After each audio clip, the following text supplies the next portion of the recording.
Hello friends, आज की ताज़ा खबरों में आप सभी का स्वागत है। झारखंड की तमाम छोटी बड़ी खबर इस वीडियो में देखने को मिलेगी। सबसे पहले बड़ी खबर, कोरोना का न हो असर, बच्चों पर रहेगी विशेष नजर। एक बड़ी खबर की कोरोना की दूसरी लहर से निपटने के क्रम में ही राज्य सरकार ने तीसरी लहर से जंग के लिए मंथन शुरू कर दिया है। संभावित तीसरी लहर का स्वरूप कैसा होगा और उसके लिए तैयारी क्या होनी चाहिए, इसे लेकर मुख्यमंत्री हेमंत सोरेन ने झारखंड सहित देश के अन्य राज्यों के चिकित्सकों से विचार विमर्श किया है। विशेषज्ञों को आशंका है कि जिस तरह से कोरोना वायरस अपना स्वरूप बदल रहा है, उससे तीसरी लहर में बच्चों पर ज्यादा प्रभाव पड़ सकता है। यही वजह है कि राज्य सरकार सतर्क है और जागरूकता फैलाने से लेकर चिकित्सक से संबंधित तैयारियों की विस्तृत रूपरेखा पर काम कर रही है। वहीं दूसरी ओर बच्चों के लिए कोरोना वैक्सीन की बड़ी उम्मीद।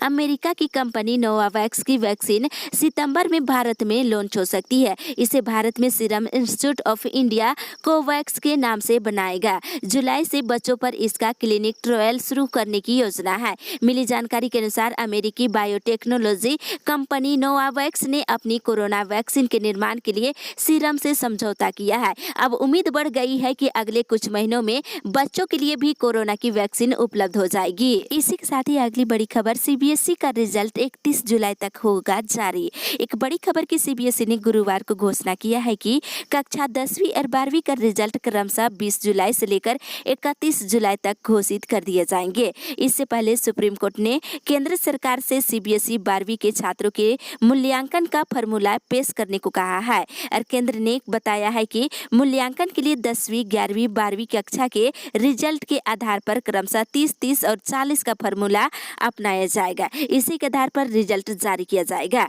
अटॉर्नी जनरल के वेणुगोपाल ने बताया है कि नंबरों से असंतुष्ट छात्रों को एक मौका दिया जाएगा। छात्रों के लिए परीक्षा का आयोजन किया जाएगा। वहीं दूसरी ओर जैक ने भी मैट्रिक और इंटर के लिए मार्किंग फॉर्मूले पर लगाई मुहर। झारखंड बोर्ड के मैट्रिक और इंटर को लेकर झारखंड एकेडमिक काउंसिल ने फॉर्मूला पर अपनी मुहर लगा दी है। 9वीं और 11वीं के ओएमआर सीट पर हुई परीक्षा पर 80% अंक दिए जाएंगे। वहीं 20% अंक प्रैक्टिकल से मिलेंगे। जिन विषयों का प्रैक्टिकल नहीं है उसमें आंतरिक मूल्यांकन होगा और इतने अंक दिए जाएंगे। जैक का 5 सदस्यीय कमेटी ने गुरुवार को इसे मंजूरी दी है और मैट्रिक में आंतरिक मूल्यांकन का आधार क्या होगा, इसे स्कूल तय करेंगे। उसी के आधार पर 20% अंक दिए जा सकते हैं। सीबीएसई के साथ ही रिजल्ट झारखंड बोर्ड के मैट्रिक और इंटर का जारी किया जा सकता है। इसी के साथ ही अगली बड़ी खबर, खूंटी और गिरिडीह में खुलेंगे मेडिकल कॉलेज, केंद्र ने दी स्वीकृति। एक बड़ी राहत की खबर की राज्य में जल्द ही 2 नए मेडिकल कॉलेज खुलने वाले हैं। केंद्र ने प्रधानमंत्री स्वास्थ्य सुरक्षा योजना के तहत राज्य के 2 जिलों खूंटी और गिरिडीह में नए मेडिकल कॉलेज के निर्माण की स्वीकृति दे दी है। केंद्रीय स्वास्थ्य मंत्रालय ने राज्य सरकार को इसकी जानकारी देते हुए दोनों मेडिकल कॉलेजों के लिए अलग अलग डीपीआर 15 दिनों के भीतर उपलब्ध कराने को कहा है।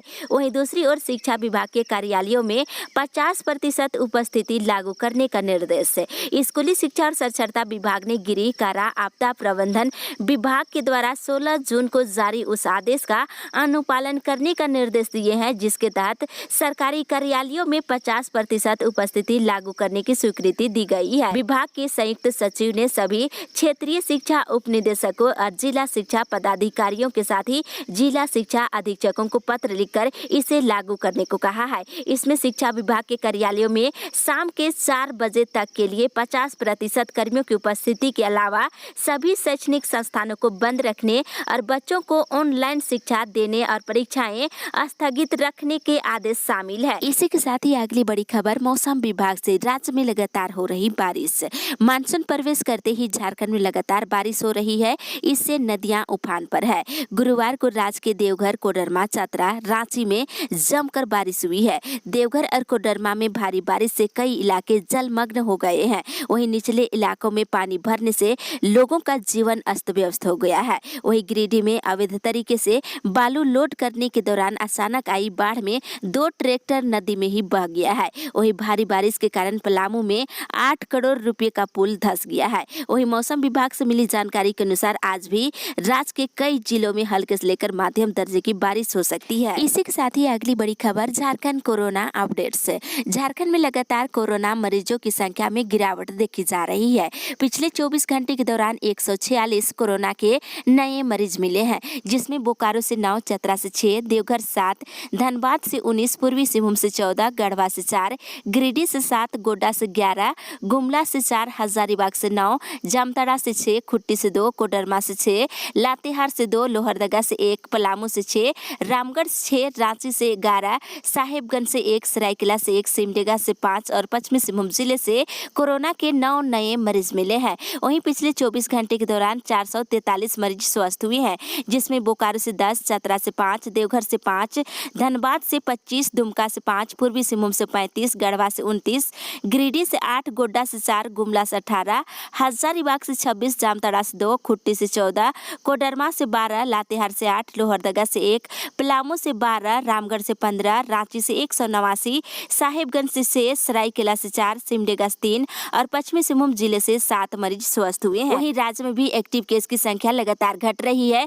देखा जाए तो 1946 एक्टिव केस है, जिसमें बोकारो में 62, चतरा में 92, देवघर में 55, धनबाद में 125, दुमका में 45, पूर्वी सिंहभूम में 242, गढ़वा में 52, गिरिडीह में 36, गोड्डा में 17, गुमला में 80, हजारीबाग में 146 एक्टिव केस है। साथ ही जामताड़ा में 19, खुट्टी में 61, कोडरमा में 31, लातेहार में 74, लोहरदगा में 31, पाकुड़ में 2, पलामू में 56, रामगढ़ में 30, रांची में 707, साहिबगंज में 25, सरायकेला में 63, सिमडेगा में 145 और पश्चिमी सिंहभूम जिले में 50 एक्टिव केस है। वहीं पिछले 24 घंटे के दौरान कोरोना से 3 मरीजों की मौत हुई है, जिसमें बोकारो में 2 और रांची में 1 मरीज की मौत हुई है। इसी के साथ ही अगली बड़ी खबर, स्कूल कॉलेज खोलने की मांग। गुमला जिला कांग्रेस कमेटी के वरीय उपाध्यक्ष रमेश कुमार चीनी ने मुख्यमंत्री हेमंत सोरेन से छात्रों की भविष्य की चिंता करते हुए स्कूल कॉलेजों को खोलने की दिशा में पहल करने की मांग की है। उन्होंने कहा है कि कोरोना के पहले फेज से शिक्षण संस्थान बंद है, ऑनलाइन क्लास से छात्रों को पूरा ज्ञान नहीं मिल पा रही है। अब कोरोना का प्रसार भी कम हो रहा है। अभिभावक भी चाहते हैं कि उनके बच्चे अब स्कूल कॉलेज जाए और बेहतर शिक्षा प्राप्त कर सके। यदि अब भी स्कूल कॉलेज खोलने की पहल नहीं की गई तो बच्चों के भविष्य पर असर पड़ना तय है। इसी के साथ ही अगली बड़ी खबर, जल्द पंचायतों में वापस लौटेगी गांव की सरकार। क्षेत्र में अभी से ही छूटने लगे मुखिया जी के पसीने। एक बड़ी खबर की पंचायतों में अब जल्द ही गांव की नई सरकार फिर से आएगी। वहीं वर्तमान में कार्यरत मुखिया और पंचायत सदस्यों को अपने किए कार्यों का हिसाब देने के नाम पर अभी से ही पसीने छूटने लगे हैं। बताते चले कि कोरोना संकट के कारण पिछले साल अक्टूबर-नवंबर में टला पंचायत चुनाव इस साल अक्टूबर-नवंबर में करा लिए जाने की संभावना बन गई है। राज्य सरकार के निर्देश के बाद राज्य निर्वाचन आयोग चुनाव के लिए रेस हो चुका है। जिलों से प्राप्त सूचनाओं के मुताबिक वोटर लिस्ट का काम को तकरीबन फाइनल कर लिया गया है और परिसीमन संबंधी और अन्य कार्यों को भी अंतिम रूप दिया जा चुका है। राज्य निर्वाचन आयोग की कोशिश है कि बारिश खत्म होते ही 14 नगर पालिकाओं का चुनाव कराने की है। इसके ठीक 1-1.5 महीने के बाद पंचायत चुनाव कराने की योजना बनाई गई है। इसी के साथ ही इधर गाँवों में मुखिया कराएंगे पढ़ाई की व्यवस्था। राज्य के मुखिया अब स्कूली बच्चों की पढ़ाई की ऑफलाइन व्यवस्था कराएंगे।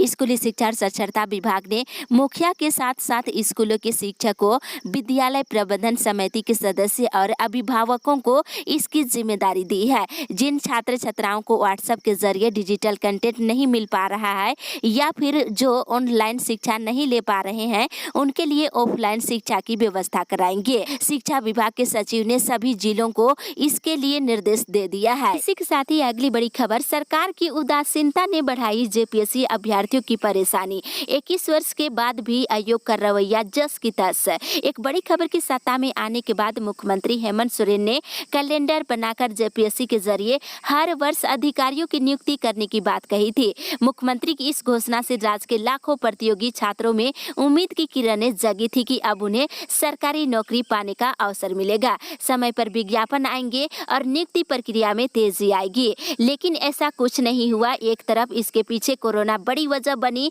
दूसरी तरफ उससे ज्यादा सरकार का उदासीन रवैया। ऐसे में छात्रों की नाराजगी तब और बढ़ गई जब छठी जेपीएससी सिविल सेवा परीक्षा को लेकर हाईकोर्ट के निर्देश पर सरकार के द्वारा अब तक कोई कार्रवाई नहीं की गई है। साथ ही बता दें, इधर 7वीं से लेकर 10वीं तक के जेपीएससी सिविल सेवा की परीक्षा एक साथ आयोजित कराने के लिए विज्ञापन तो निकाले गए, लेकिन कोरोना के कारण परीक्षा स्थगित हो चुकी है। ऐसे में छात्र काफी परेशान है। इधर हाईकोर्ट के निर्देश निर्देश का हवाला देते हुए छात्र छठी जेपीएससी सिविल सेवा की परीक्षा को या तो रद्द करने की मांग कर रहे हैं या फिर नया मेरिट लिस्ट जारी कर दोषी अधिकारियों पर कार्रवाई करने की मांग कर रहे हैं। वहीं मंत्री मिथिलेश ठाकुर ने कहा है कि कोरोना के कारण परीक्षाएं स्थगित हुई है, लेकिन जल्द ही इसकी घोषणा की जाएगी। इसी के साथ ही अगली बड़ी खबर, पलामू और गढ़वा के 150 गाँवों में किसानों के सवाल पर भाजपा का धरना आज। पलामू और गढ़वा जिला में किसानों से धान नहीं लिए जाने को लेकर भाजपा ने इसे गंभीरता से लिया है। इस मुद्दे पर सरकार को घेरने की पार्टी ने रणनीति तैयार की है। सरकार को जिम्मेदार बताते हुए भारतीय जनता पार्टी ने चरणबद्ध आंदोलन की घोषणा कर दी है। इसके तहत आज जिले के 150 गांवों के खेतों में किसानों के सहयोग से धरना दिया जाएगा और इसके बाद भी धान क्रय और किसानों के हितों को लेकर राज्य सरकार के द्वारा पहल नहीं किए जाने पर फिर से आंदोलन को तेज किया जाएगा। वहीं सांसद बीडी राम ने कहा है कि पिछले 3 वर्षों से धान की क्रय के निर्धारित तिथि के अंदर किसानों को भुगतान कर दिया जाता था, लेकिन वर्तमान सरकार किसानों के प्रति जरा भी संवेदनशील नहीं है। एक तरफ जहां धान का क्रय नहीं होने से किसान बहुत परेशान है, वहीं दूसरी तरफ किसान अपने बेचे हुए धान के भुगतान के लिए दर दर भटक रहे हैं। इसी के साथ ही अगली बड़ी खबर, झारखंड सरकार के मंत्रिमंडल का अभी नहीं होगा विस्तार। एक बड़ी खबर की झारखंड के मुख्यमंत्री हेमंत सोरेन ने गुरुवार को कहा है कि झारखंड सरकार के मंत्रिमंडल में फेरबदल या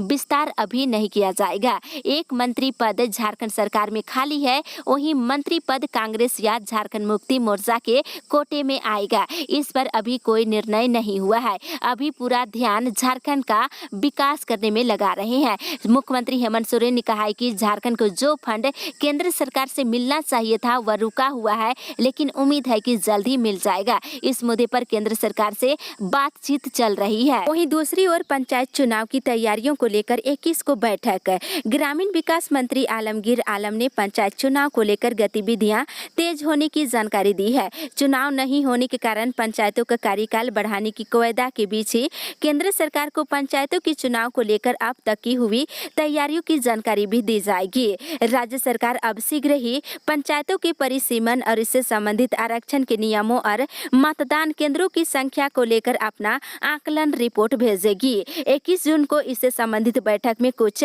ठोस रणनीति तैयार होने की संभावना है। इसी के साथ ही अगली बड़ी खबर, बिना मास्क वाहनों में सफर करने वालों पर होगी कार्रवाई।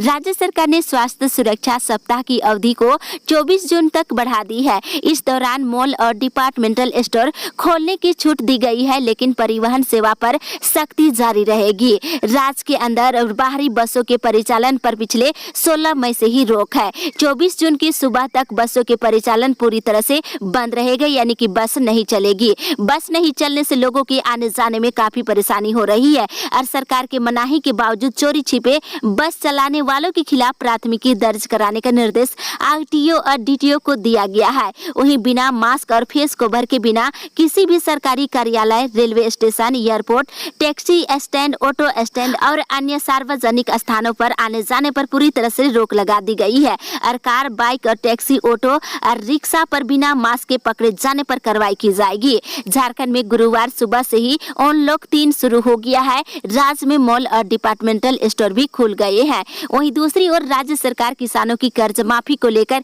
कृत संकल्प। कृषि मंत्री बादल पत्रलेख ने कहा है कि किसानों की कर्ज माफी को लेकर कृत संकल्पित है सरकार। झारखंड कृषि ऋण माफी योजना हमारी सरकार की महत्वपूर्ण योजनाओं में से एक है। इस योजना ने उन किसानों के चेहरे पर खुशियां बिखेर दी है जो कर्ज के तले दबे हुए थे। हमारी सरकार ने बजट में कर्ज माफी की योजना की थी और निरंतर इस योजना को आगे बढ़ाने का काम कर रहे हैं। किसानों की कर्ज माफी को लेकर उसमें कुल 90,02,603 संशोधित ऋणी किसान है। इसमें से बैंक ने अब तक 5,61,333 किसानों का डाटा अपलोड किया है। इसमें से सरकार ने अब तक 2,46,012 किसानों के कर्ज माफ कर दिए हैं। इसी के साथ ही अगली बड़ी खबर, उर्दू शिक्षकों को गैर योजना मद में शामिल करने की सीएम से मांग है।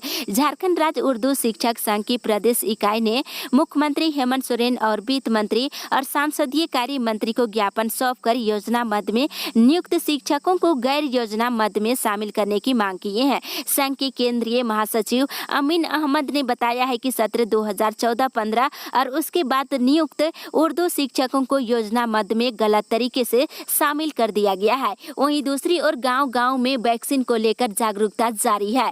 मिशन बदलाव के जागरूकता अभियान के तहत गुमला जिले में गांव चलो गांव बदलो अभियान में घाघरा प्रखंड के नौडिहा और पतराटोली और विभिन्न पंचायतों के गाँव में गुरुवार को कार्यक्रम आयोजित किया गया। इस दौरान ग्रामीणों को कोरोना समस्याओं से अवगत कराया गया है। अभियान के भूषण भगत ने कहा है कि मिशन बदलाव टीम के द्वारा गांव से लेकर शहर के लोगों को भी जागरूक करने का कार्य लगातार जारी है। इसी के साथ ही अगली बड़ी खबर, आज चिकित्सक काला बिल्ला लगाकर करेंगे काम। पूरे देश के चिकित्सक और स्वास्थ्य कर्मी जहां अपनी जान जोखिम में डालकर कोरोना संक्रमित मरीजों की सेवा पिछले 15 महीने से कर रहे हैं, वहीं समाज में ऐसे लोगों की भी संख्या कम नहीं है जो चिकित्सकों और कर्मियों के साथ इस महामारी में भी उनसे अभद्र व्यवहार नहीं किए हो। असामाजिक तत्वों के द्वारा पूरे देश में जिस तरह का माहौल बनाया जा रहा है, इसके खिलाफ आज इंडियन मेडिकल एसोसिएशन के आह्वान पर पूरे भारतवर्ष में विरोध दिवस मनाने का फैसला लिया गया है। इस विरोध दिवस का झारखंड राज्य स्वास्थ्य सेवा संघ ने भी अपना समर्थन दिया है। इसी के साथ ही अगली बड़ी खबर, ऋण पास में भर्ती सभी रोगियों की कोरोना जांच की जाएगी। एक राहत भरी खबर की स्वास्थ्य विभाग के अपर मुख्य सचिव अरुण कुमार सिंह ने रांची के कांके स्थित ऋण पास में भर्ती सभी मनोरोगियों की कोरोना संक्रमण की जांच कराने का निर्देश दिए हैं। वहीं दूसरी ओर कोरोना संक्रमण काफी कम होने के बाद भी जांच कम नहीं करेगी सरकार। राज्य में कोरोना वायरस का संक्रमण काफी कम हो जाने के बाद भी सरकार कोरोना जांच में कोई कमी नहीं लाएगी। वर्तमान में दैनिक मामले देखा जाए तो 200 से भी कम मिल रहे हैं।